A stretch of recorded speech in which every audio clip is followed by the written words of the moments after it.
landscape of experience in your life? Does it buy happiness? It doesn't buy happiness, but it buys you a level of comfort for you to really amplify what happiness is. I kind of think about it in the following way. Let's just say that there's 100 things on a table, and the table says, find happiness here. And there are different prices. The way that the world works is that many of these experiences are cordoned off a little bit behind the velvet rope, where you think that there's more happiness as the prices of things escalate, right? If you live in an apartment, you admire the person with the house. If you live in a house, you admire the person with the bigger house.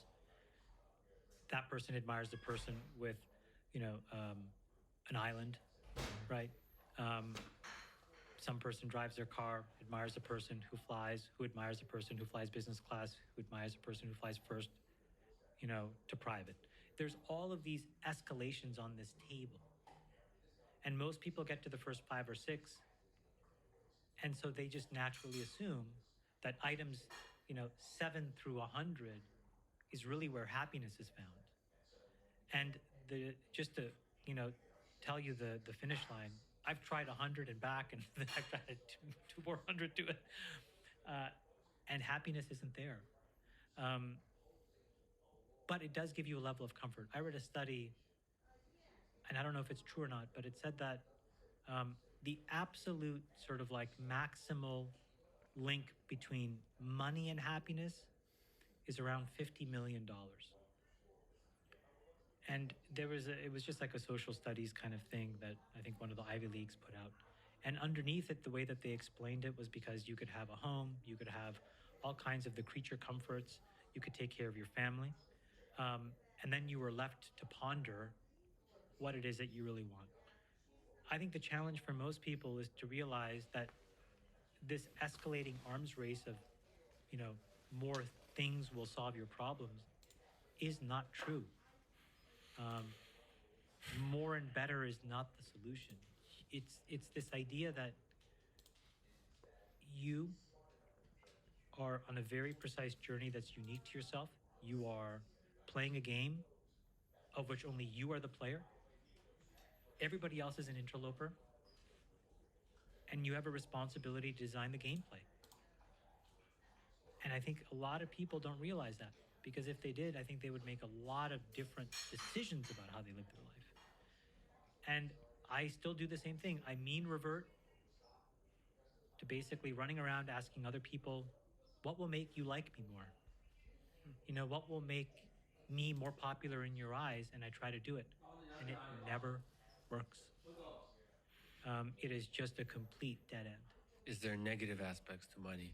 Like, for example, it becoming harder to find people you can trust?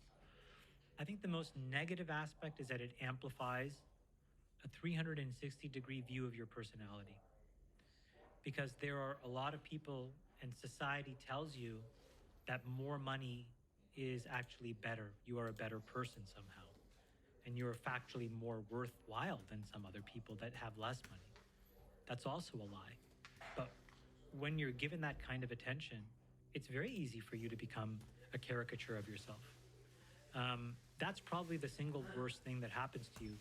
But I say it in the opposite way. I think all I've ever seen in Silicon Valley, as an example, is that when somebody gets a hold of a lot of money, it tends to cause them to become exactly who they were meant to be. They're either a kind person, they're either a curious person, they're either a jerk, they're either cheap. And they can use all kinds of masks, but now that there's no expectations and society gives you a get out of jail free card, you start to behave the way that's most comfortable to you. So you see somebody's innate personality. And that's a really interesting thing to observe, because then you can very quickly bucket sort where do you want to spend time and who is really, additive to your gameplay and who is really a negative detractor to your gameplay. You're an investor, but you're also a kind of philosopher. You analyze the world in all its different perspectives on All In Podcasts, on Twitter, everywhere. Do you worry that money puts you out of touch from being able to truly empathize with the experience of the general population, which in part, first of all, on a human level, that could be limiting, but also as an analyst of human civilization, that could be limiting. I think it definitely can for a lot of people because it's just it's an abstraction for you to stop caring. Right. Um, I also think the other thing is that you can very quickly, especially in today's world, become the scapegoat. Just to use a Girardian, like Rene Girard, if you think about like mimetic theory in a nutshell, you know, we're all competing for these very scarce resources that we are told is worthwhile.